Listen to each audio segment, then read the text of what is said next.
Hey, welcome to Tape, powered by Ram Motor Trend's back-to-back winner of Truck of the Year. I'm Ryan Dixon. I'm a writer for Sportsnet.ca. Joining me on the other line, the mountain man, Sportsnet's NHL editor, Rory Boylan. Rory, how are you? Good. I guess my look is playoff / now vacation Yeah. postseason mode. Yeah, just uh, keep it going.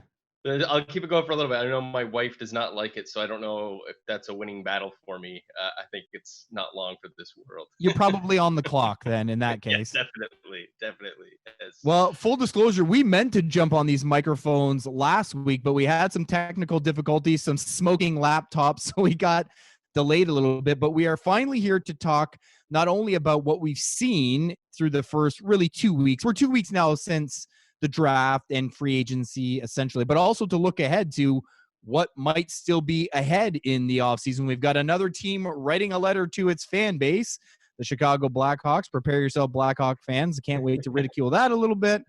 And, things have shaken out with some signings and extensions and trades. We've got some salary cap issues to talk about. Certainly some teams that are feeling the crunch. But before we get there, let's talk about, put a bow, I guess, really on everything we've seen. I mean, there are still some notable UFAs out there as we record this on Wednesday. Mike Hoffman, Michael Granlund, guys who can really help a team. But most of the big dominoes have fallen. I ask you this. When you look around the NHL landscape, does it feel like anything has really changed? Has there been an appreciable shift, do you think? No, a lot of questions though about how things maybe could work out. Like there are situations like Calgary, which I'm not really sold on. They're much better. I think there's some risk there, but if it hits right, then they could be way better. Like if Markstrom is the Markstrom of last year and there's absolutely no problems there, then Calgary could be in a better position. I'm not sure how much I'm buying into that or not. Are you just not sold on him? I'm not. I'm not. No, I mean, No? as an elite goalie, I mean, this was his best year that he's ever had, right? I guess I'm more concerned about that contract in the term, like where he's going to be 4, 5, 6 years down the line. But I'm a little just like, he's over 30 now. Was that the best we'll ever see him? And is he getting paid for that? And it's not that I'm thinking Markstrom's going to fall off and be a sub 900 save percentage goalie or something like that, but is he going to be considerably better than what they got from either David Riddick in the first half or Cam Talbot in the second half last year? They were great in their two halves, and Talbot was good in the playoffs. So I don't know that it's going to be in a huge upgrade for the Calgary Flames for the money that they spent. I could be wrong. I mean, it's not Well, a bad signing or you anything the like that. you take issue with point one of the last thing I wrote for the website on Monday, which is I actually think the Flames should be getting more credit for this, and it taps into, I guess, not even necessarily they should be getting more credit, but one of my pet peeves is contract analysis without context, right? And just looking Sure. at the contract in a vacuum.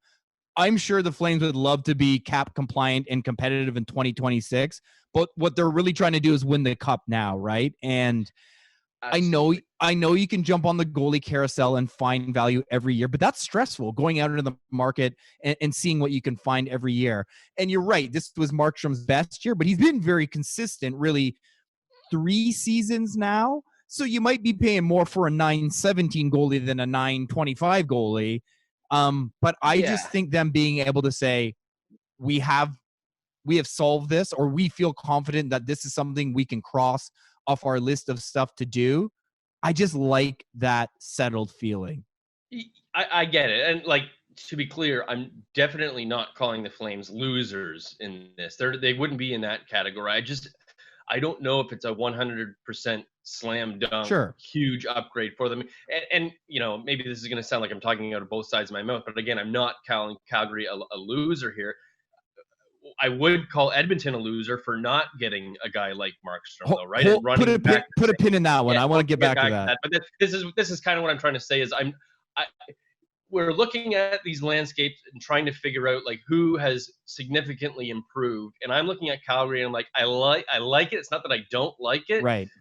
There is certainly risk in the term of that deal, but I see what they did get from either of their goalies when they were hot last year. And I look at Markstrom, I'm not convinced that signing alone makes them so much better when you've got, Mark Giordano did not have a very good year last year, and he's getting older. They lost TJ Brody. They still haven't brought back Travis Hamonic. There's questions about Johnny Gaudreau. Like, there's a lot more going on with that team that I can't look at the Jacob Markstrom signing alone. I know they got Tanev as well, and say they are much better now because of that. I just think it's not so clean. I guess the thing is there's no upper tier teams that got a lot better, because I think you have to look at Buffalo clearly and say the Stahl trade was great. I mean, I'm not saying that he's a stud number 2 necessarily, but he is clearly the kind of player and person that city and dressing room could benefit from. And then they landed the top forward on the open market. It's just, what does that add up to? Does that add up to them being a fringe playoff contender? We're not talking about a team that was was living in the second tier that has jumped up to the first tier. We haven't really seen that, or a first tier team like even Colorado, which, I think people like the move for Saad, but it's not like they went out and added Hall and now you're going, oh man, these guys are loaded for bear.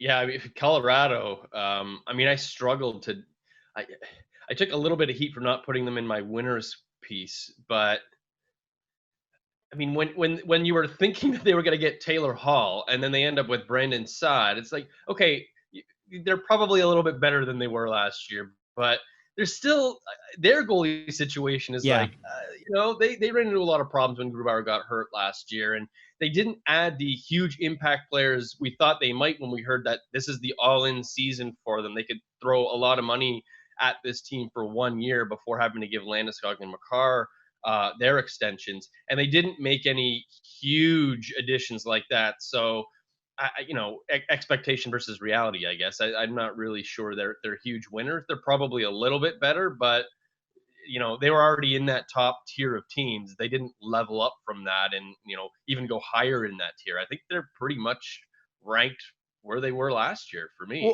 Well, and how much higher do you even have Vegas landing, I guess, the biggest fish in Pietrangelo? I mean, you add a stud right shot guy like that, but Schmidt goes out the door. Half the team is PO'd because their names were in trade rumors.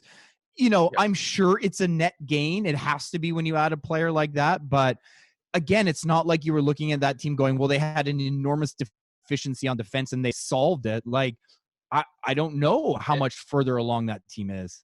Yeah, I mean, it's basically a trade Pietrangelo for Nate Schmidt, right? Yeah. And you get the better player. So, yeah, okay, you're better. You did the upgrade there.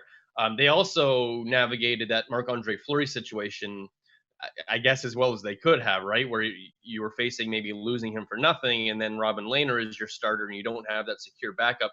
Next year's going to be probably such a tight schedule with a lot of back-to-backs and a lot of games crunched into a short period of time. So while we've already been seeing the league turn towards being more of a tandem situation where you need a 1A, 1B now more than ever, that's going to be more true in this coming season, I think, than it even previously was. So Vegas is going to need Marc-Andre Fleury, and it's not, it wouldn't have just been simple of losing him for nothing and finding somebody else. So you've got that stability in this short window season where everything is going to be so compact, so you can feel better about yourself. You lost Paul Stastny, which is not ideal either, so maybe you take a bit of a knock there. But I think there was already enough depth with this team. Vegas, yeah, same thing to me. It's like they might be a little bit better, but they are who they are. They're one of the top teams in the league. If there was a team, we can debate what tier they're in and everything like that. I liked what the Toronto Maple Leafs did. I thought they got a little bit better. I know TJ Brody doesn't shoot right, but he plays right on the right side. So they got what they needed there.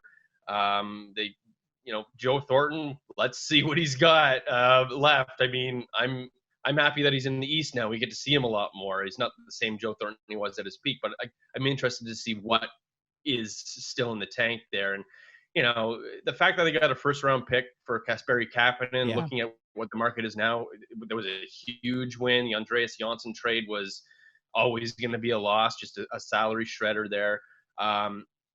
I think they're a little bit better. They should be a little bit harder to play against. Wayne Simmons, not a 25 goal guy or anything anymore, but he's going to give you that jam on the bottom six that they feel they needed. I thought the Zach Bogosian signing was a little, maybe a bit trying too hard to reflect what the Lightning were. I don't know if that was completely necessary, but again, this is what they said they wanted to try and do, was get tougher and add a defenseman to play on the right side, and they did those things. So I think they're better.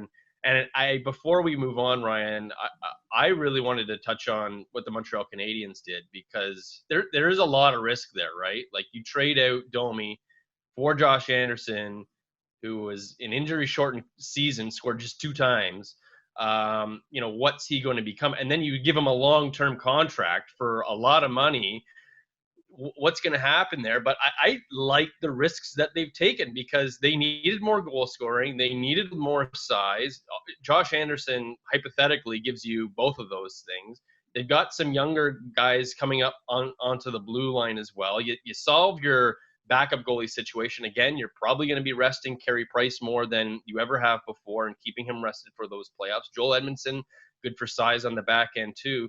While we're watching kind of Tampa Bay figure out what it's going to do with its cap situation, Boston's lost Torrey Krug and hasn't, maybe they'll lose Zdeno Chara at this point. They haven't done a whole heck of a lot.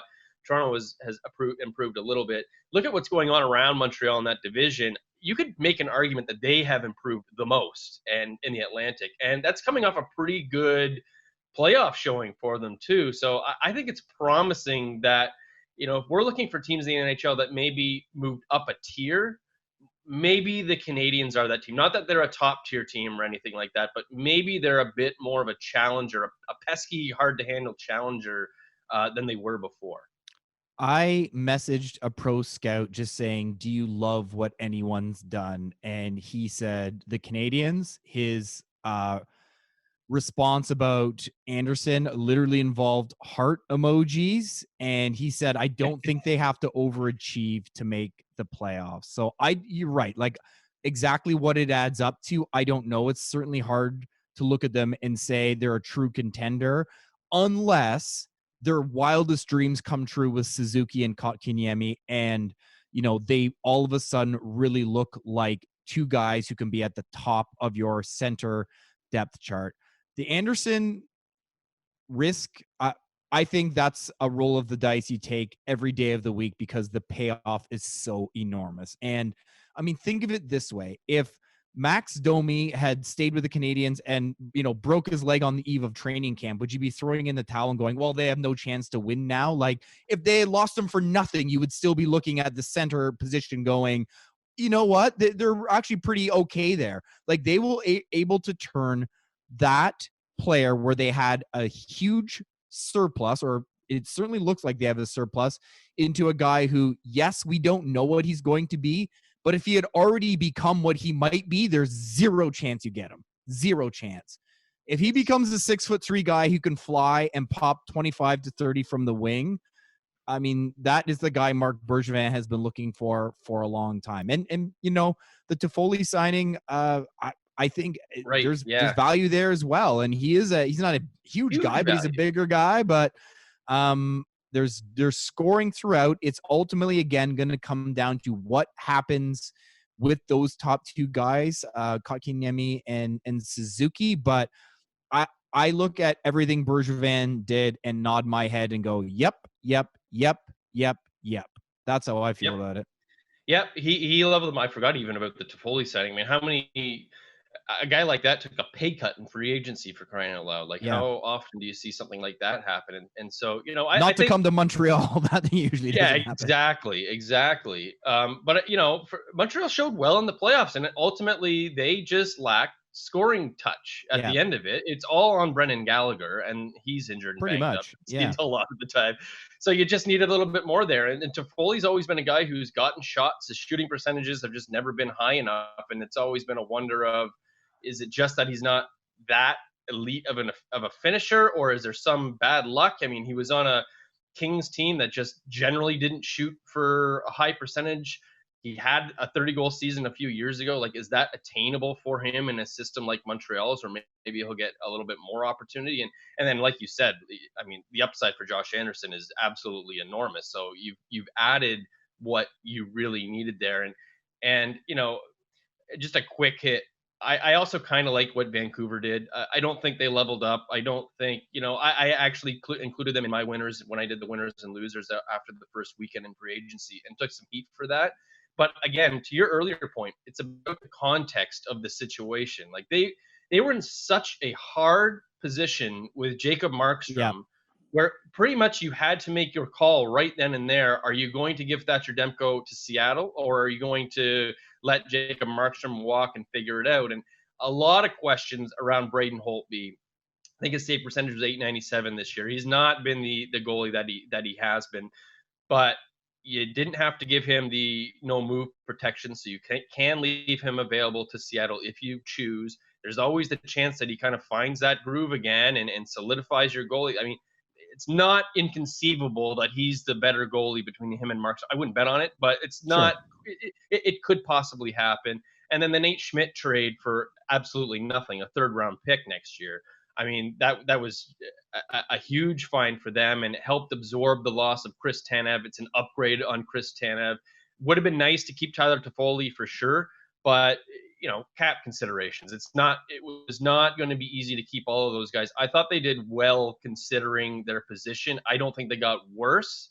They could have got a lot worse, especially when after that first weekend, all three of those guys were gone, and you didn't have any panic mode, right? It was going to get really bad. And now you look at it as like, okay, they're fine. And just to wrap, those two GMs, Bergevin in Montreal and Benning in Vancouver, we've talked a lot about Montreal, but I just think they both get a lot of negative press that they don't usually deserve. I think they've both done a pretty good job of managing assets, building out their bases, getting young talent, and then supplementing that with what they've needed. And I think they did, for their own situations, they both did relatively well this offseason and leave their teams in good standing going into next season. It's funny. Bergevin's been there since 2012. The best they've done is make one conference final 6 years ago. But if you told me he was going to lose his job, I'd be scared. I'd be like, well, who are you going to get who's for sure better than him? Because if you just go move by move, especially the last 3 years, I know people are going to lose their minds about Sergachev, Drouin, but even that I would qualify as a good miss. It's like when you're going for the green and you don't hit the green, but you didn't put it in the drink. You still have a under 25 guy who's you're paying 5.5 to get you 55 to 60 points, who still has a chance to hit. Anyways, I don't want to go too far down the rabbit hole. You're in a bad situation on the blue line. You've got Romanov coming, right? And I think some of the negative press for him comes from, what happened with PK Subban for sure. And how does that look 4 years later? Exactly. And just the fact that he's had to change direction with this team, right? Like, they've had to kind of step back and rebuild and retool a little bit. And that can just kind of be seen as a negative thing sometimes. Like, oh, well, he didn't do it right, so now we got to change again. But it was the right thing to do, and it's paying off right now for the Canadians, it looks like. So we have to circle back to the other team that was after Markstrom, the Edmonton Oilers. They came up a year short. He chooses their provincial rival, Calgary, and the Oilers wind up bringing back Koskinen. Well, Koskinen was locked in. They bring back Mike Smith for 1.5. Now, I would love to have 2 drinks at the hotel bar with the GM and just find out how much white knuckle mayhem happens on the first day of free agency. I know, especially when we don't have the week leading up where you can talk to players and lay some groundwork. I can't imagine, the tension and anxiety you must feel while you're waiting on one guy's response while wondering when you can spring plan B into action. But I just look at Corey Crawford in New Jersey for 3.9. And if I'm an Oilers fan, I ask myself, would I rather have Corey Crawford or Mike Smith and Kyle Turris, or Mike Smith, even Tyson Barrie, right? I mean, I don't mind the Turris and Barrie signings at all on a vacuum, but I would so much rather have a guy who has obviously had health problems, but has a long history of being a good goalie, his 5-on-5 save percentage, fantastic last year. I can keep Koskinen. I can sign Crawford for a 2-year deal that gives me some time to figure it out.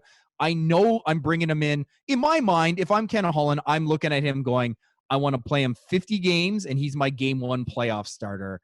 And, he's in New Jersey. I'm not 100% sure what the motivation is on his side, not knowing what was available to him, because he's obviously looking for a cup, and it feels like that's not going to happen in Jersey. But, if Markstrom was best case for them, I just look at that as a clear number 2 option that would have been, I just would have been feeling so much better about that as an Oilers fan, other than, all right, here we go with Smitty and Koskinen again. Yeah. They lost free agency because they couldn't upgrade their goalie situation. The Crawford one was curious to me because when his season ended and he spoke to the media after, he talked about his motivation in free agency this year not being so much about money, but about being, a starter somewhere, being a guy that gets to play a lot of games. And you talked about his numbers. Like, he's still a strong goalie. He played well. Chicago's defense was about as bad or maybe even worse than Winnipeg's last year, and he held them in it. So he can beat the Oilers. And beat the Oilers, exactly. So I don't know why he then came out of it with New Jersey, because Mackenzie Blackwood is the starter there, and they're not looking like they're a team that's going to be winning a cup or anything. And Edmonton's probably a couple steps away too. But if you bring in Corey Crawford, all of a sudden you feel a heck of a lot better about the goaltending, which, it was a real problem for them in the playoffs. You talk about, Connor McDavid and Leon Draisaitl and maybe the whole team just needing to be better defensively. That's absolutely true, but the goaltending was really what sunk the Oilers, and they needed to do something to upgrade that. I'm extremely worried about the next year because they didn't. They're running back the same 2 guys, and I don't know how you can reasonably expect to be better out of that situation.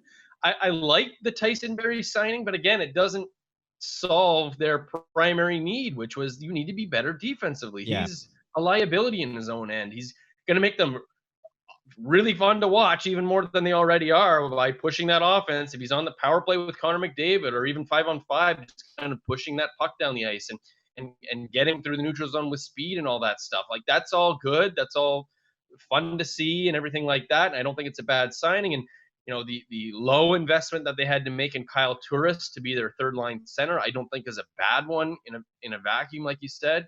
It's just all these things together. I look at it and say, they didn't address anything that was the reason why they lost so early in the playoffs last year.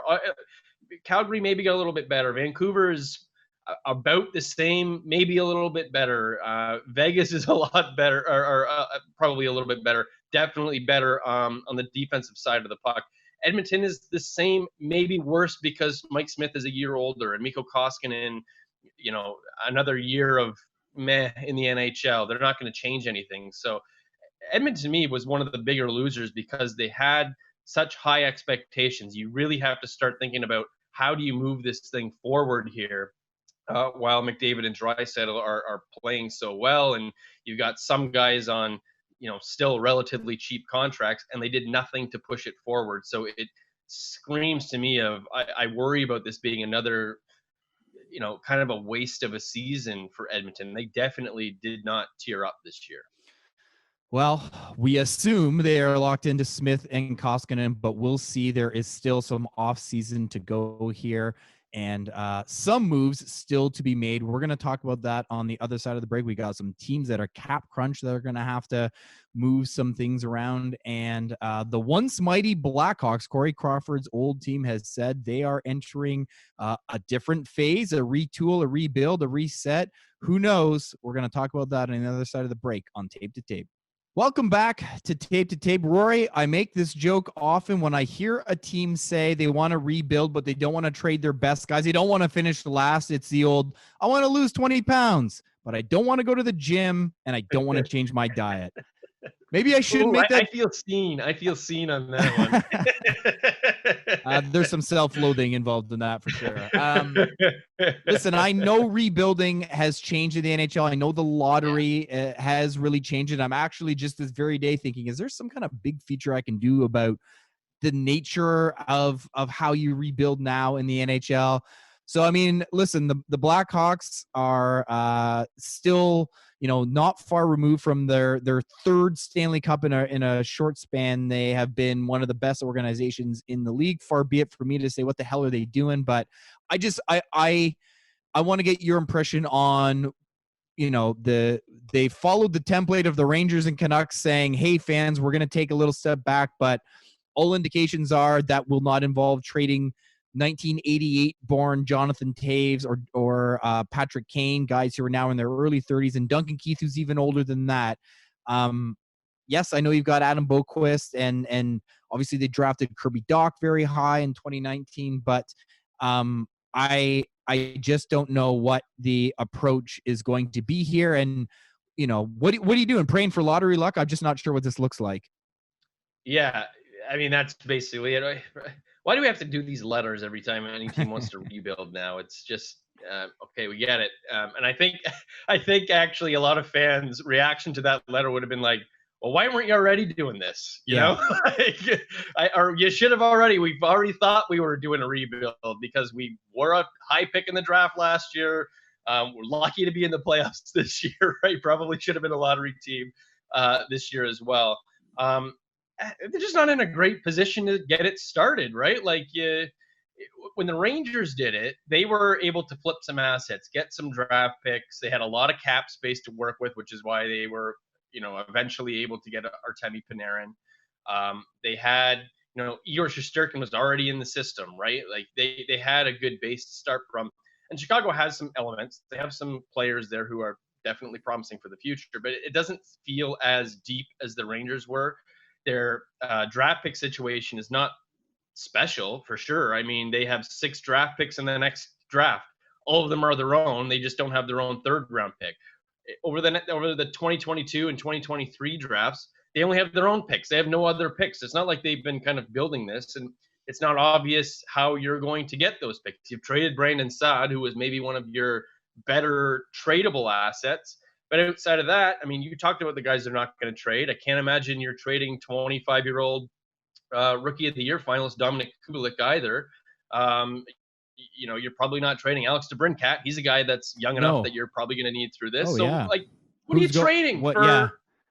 Where do you go from here, right? Like, you should have been doing this for the last 2 years, probably just slowly trading guys out, incrementally picking up draft picks as you go along, or younger players. And it's now just all of a sudden this quick thing like, oh crap, we're not good enough anymore, and we're going to lose Corey Crawford, and we have no backup plan in net. So that's automatically going to make us terrible next year. And okay, let's tell everybody we're doing a rebuild now. It just feels so that the timing of it is so strange because they've been going in this direction for a couple of years now. And it just doesn't look like an easy one to get out of. I really don't know how they push this rebuild forward in a promising way outside of just being terrible next year, which is probably a given already. So let's look at a couple teams that are going to have to do a little sorcery to get cap compliant. Tampa being the most prominent, but Vegas as well with the signing of Pietrangelo. I mean, we saw Tampa place Tyler Johnson on waivers. He went unclaimed. Let's start with the Bulls because it's got to be the most intriguing situation. What do you think Tampa can? I mean, what's the move here? Obviously, we heard the Stamkos rumors, ironically involving Vegas, but what do you see as a palatable path to getting under that 81.5, if there is one?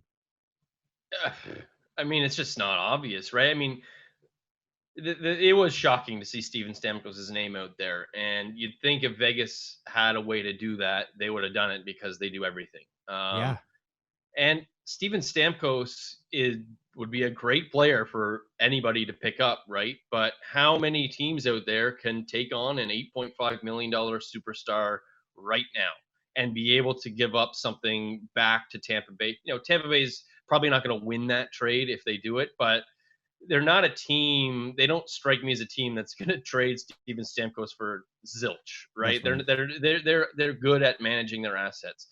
All along, to me, the most obvious guy to move out was Alex Killorn, because he makes $4.45 million against the cap, I think, and he's the only one of those guys who you'd think would be movable among the forwards, who doesn't have full no trade, no move protection. I think he's got a list of 16 teams to which he can accept a trade. And so right there, you have some wiggle room to deal with him that you don't with the likes of Kucherov. Stamkos even has a no move clause and have to agree to anything. Andre Palat, no trade clause. Yanni Gourde, no trade clause. Tyler Johnson's got a no trade clause. So, like, there's no obvious way. And then after that, you get past Killorn and you're down to Blake Coleman making $1.8 million, and that's not going to help your situation at all. Maybe it has to be that, Sergachev gets traded instead of having to re-sign him. But at the same time, I sit back and I look at how history goes generally with those defensemen coming off entry-level contracts. And especially for a guy like Sergachev, like, they don't walk into 6-7 year monster contracts. They usually get bridged right away, which keeps the cost down. And I would suspect that's where Sergachev ends. Cirelli is he's the other RFA that they got sitting there. It's like, what can he get? Like, if anybody was ever going to give an offer sheet that was competitive and designed to truly drive a player away, unlike the Sebastian Aho one last year, which was easily matchable by the Carolina Hurricanes, this would be the offseason that you would do it. And you would target Tampa Bay, you would target the New York Islanders with Matt Barzal. Like, it's there to attack, and no one is doing it. So I'm just not convinced that it's ever going to happen ever again. And so Tampa Bay is sitting there as they're going to lose a trade whenever it ends up happening. I think a lot of teams they must just be sitting back and waiting for that right time, waiting for Tampa to be desperate enough that they have to lose a trade as bad as they're possibly going to do it, and then pounce. And is Tyler Johnson the guy? I mean, he's not really a needle mover anymore, and he makes $5 million against the cap. If you take Tyler Johnson, it feels like you're doing Tampa Bay a favor. Whereas if you take Alex Killorn, or if you're able to trade for Steven Stamkos, it feels like that's a trade you can win that is actually hurting Tampa Bay in some measurable way, whereas Johnson doesn't. Like, he's not going to be a massive loss for them. So anyway, coming full circle here, like, there's no obvious way for them to get out of this other than the Killorn trade, and I'm not even sure that that's going to free up enough room to keep both of those RFAs. It might just so happen that they have to trade one of those restricted free agents that they have for something else a little bit further down the road. What about Vegas quickly? We saw them move out Schmidt. We know Flurry is staying with his $7 million hit. Is there anyone from that forward group, I guess, that you think is a candidate to maybe go out the door? I mean, there's been a lot of guys rumored, right? And it's Max Pacioretty, it's Riley Smith, it's Jonathan Marchessault. So all of those guys have modified no trade clauses. So again, there's some opportunity to move them there. They have some control, but not full control. And I think that's what you're looking at right now, is you're looking at one of those guys to move out. And, it's been touched on, but I would be concerned right now about what the perception is for Vegas from other players, if this is how it's going to be. Brian Burke has talked about this a lot. I think Elliot wrote about it in his 31 Thoughts column, and I think it's legit. Like, you can't be turning over these players. These guys, Marchessault, Smith, like, they came to Vegas as cast-offs from their old teams and formed this bond that created magic right out of the gate for this team that they've been able to sustain, where they've got good players, but not like superstar players, and they've been able to be one of the best teams in the league regardless. And now you seem to be stepping back from that formula a little bit, where you are trying to add in star power, which isn't necessarily a bad thing. But if it means having to give away the guys who got you here, who made you what you are, who made you the team that turned you into a destination for other teams, maybe it just reflects on you poorly enough that you become less of a destination. Now, there is the other side of this, where it's Vegas. It's going to be a good place to live. Sure. It's great entertainment. The fans, like, it's just a good place, it seems, to play, and that's always going to be somewhat of a draw. And if you have star players, it's not like you're going to fall off the edge of the map and all of a sudden be a terrible team. And if you're winning, you're going to be a draw also. But you do wonder, like, if enough of these guys move on, does that perception change enough that it starts to hurt Vegas? And it's those guys. If it's not going to be Fleury's $7 million contract that you move out, or at least a big chunk of it, it's got to be one of those forwards. And I don't think there's any way else around it. I'm going to be writing about this, taking a look at the cap situation for all the teams for sportsnet.ca later on in the week. You are on vacation, so enjoy that, my friend. Is it too late for some fall golf, or are you trying to squeeze in another round? Just trying to squeeze in another round. It's getting very chilly out there. We did go once on the weekend, but bundled up and it was nice. And actually, me and my friend were looking at going on Friday because it's supposed to be, I think, 21 degrees. Oh, nice. There is not a tea time to be had anywhere in this city. So fingers crossed. We'll see if we can figure it out. All right. Well, Tape to Tape will be popping back in your feed here and there during the off season, not weekly, but we're certainly going to jump on the mics every so often, and especially if big news breaks. So make sure you are checking in and seeing when a new pod drops. Make sure you are staying safe.